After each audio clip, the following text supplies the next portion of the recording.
People in Sudan have been spending an anxious night after fighting between the army and the country's biggest paramilitary group, the Rapid Support Forces.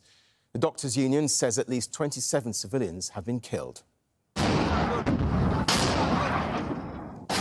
There were explosions and gunfire in the capital Khartoum and other parts of the country on Saturday.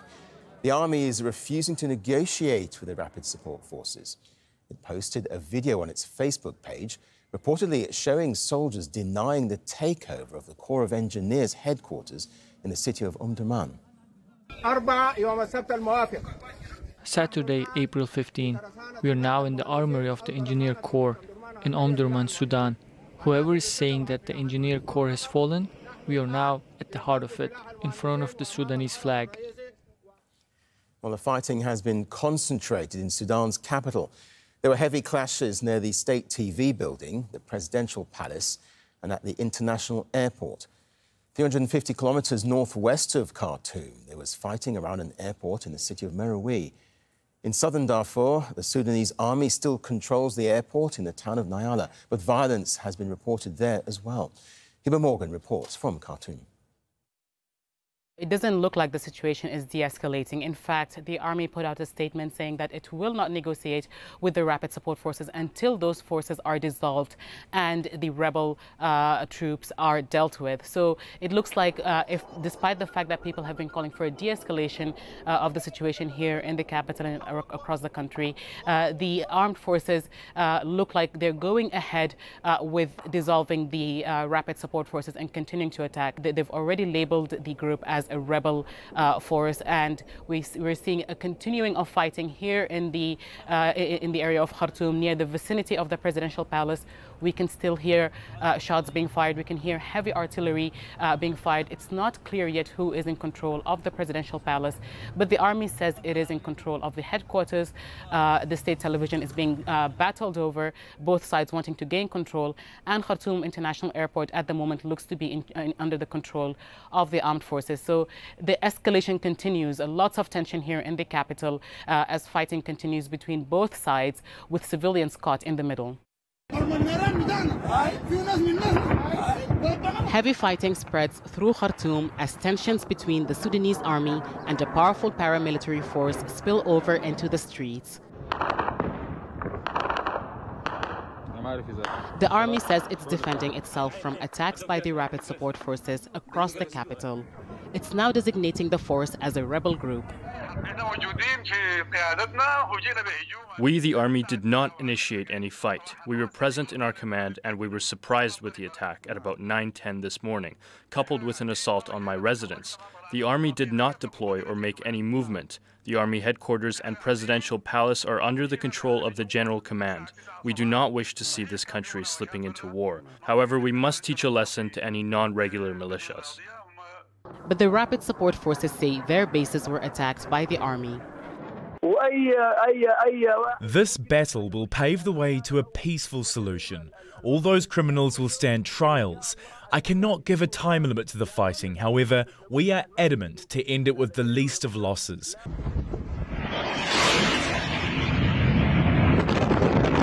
All flights have been cancelled at Khartoum International Airport, where armed men are on the tarmac. And Rapid Support Forces entered state television service Sudan TV.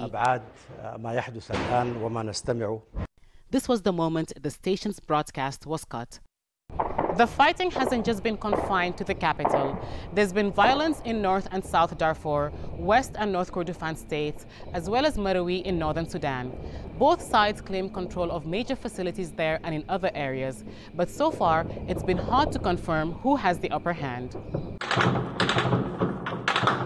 Tensions between the army and the Rapid Support Forces emerged months after a military takeover in 2021, and they heightened when talks to integrate the RSF into the army stalled.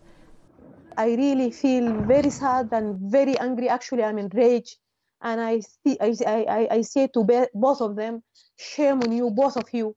You have been entrusted for this great revolution, and you already committed an nonsensical coup.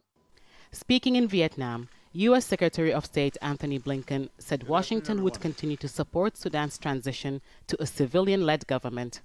It's a fragile situation.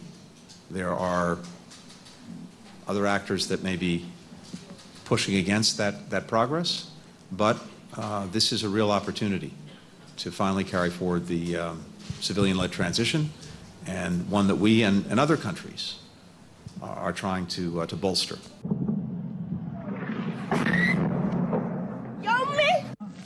People across Sudan are bracing themselves for more fighting, a new crisis, and an uncertain future. Hiba Morgan, Al Jazeera, Khartoum. The Sudanese army, as well as pro-democracy groups, have long demanded the Rapid Support Forces be integrated into the military. It's estimated the group consists of about 100,000 fighters.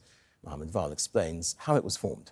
The Rapid Support Forces are paramilitary fighters, mainly from Darfur. The RSF was created by former President Omar al-Bashir in 2013 to stabilize the war-torn region in western Sudan and more broadly to consolidate his personal grip on power. He was concerned about any security institution being strong enough to overthrow and challenge him. So he allowed basically a proliferation of different armed groups and centers of power within the country. But the origin of the force goes back to 2003. That's when President al-Bashir created and armed a tribal militia to crush a local rebellion in the west. The force became known as the Janjaweed. Sudan's current ruler, General Abdel Fattah al-Burhan, was instrumental in creating and training both the Janjaweed and later the RSF. He worked in the field for years with his now deadly rival Mohamed Daglo, known as Hameti, the commander of the RSF. In 2019, the two men joined forces to overthrow Omar al-Bashir. Al-Burhan headed the Transitional Military Council and Hamdan Daglo served as his deputy. But the RSF continued to grow in both size and means. By some estimates, it now boasts 100,000 personnel. It took on several roles, including border security and maintaining law and order across Sudan. Activists accused RSF of participating in the killing of 123 pro-democracy protesters in June 2019. But it's Hameti's aspirations for unrivaled political leadership in Khartoum that led to discord with his ally al-Burhan and paved the way for the current situation. Differences over the terms of integration of the RSF into the army intensified after the signing of a framework agreement that laid the foundations for the transitional period in December 2022. The failure of talks on this and other issues finally led to what observers have been warning about, an all-out military confrontation.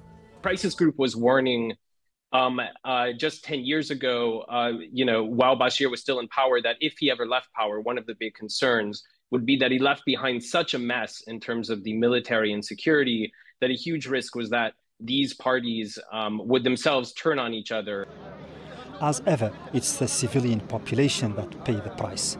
There's a palpable fear that the current conflict may prove more deadly and more destructive than any Sudan has witnessed in the past. Mohamed Vall, Al Jazeera. Let's take a closer look at how matters evolved. The most recent bout of instability in Sudan began in 2019. That's when the military ousted longtime leader Omar al-Bashir after months of mass protests. Then the army moved against the protesters, but under international pressure, it was forced to sign a power-sharing agreement with civilian groups. Elections were set for 2023. In October 2021, yet another military takeover unseated Prime Minister Abdallah Hamdok, who was seen as the face of the transition to democracy. On December 5th last year, military leaders signed another deal with political groups, promising to pave the way for fair elections and a return to civilian rule. And 2 weeks ago, Sudan was set to take the next step, but disputes about how to integrate the Rapid Support Forces into the army got in the way. Mohamed is a researcher and policy analyst based in Khartoum. He says some political groups in Sudan have been aggravating the situation. For the past few days, a lot of Islamist leaders associated with the former regime of Omar al-Bashir have been going on on social media, suggesting that the next few days will be very critical. You will see very, strong responses to the continuous exclusion of the Islamists and of the political process that continues to exclude them, and so on. So they have been openly mobilizing their agents, their allies within the military and other associates throughout different groups to, continue pouring fuel in the fire between the rapid support forces and the military. So I would suspect that has had, a huge part in accelerating the escalation between both forces. The Sudanese armed forces or the rapid support forces are not independent in any way and are not operating on their own in any way. They are both an extension for regional forces and so on, and with the international community exerting pressure on the respective allies of the SAF and the RSF and pushing them to restore calm and to end the fighting and go back to talks would definitely go a long way.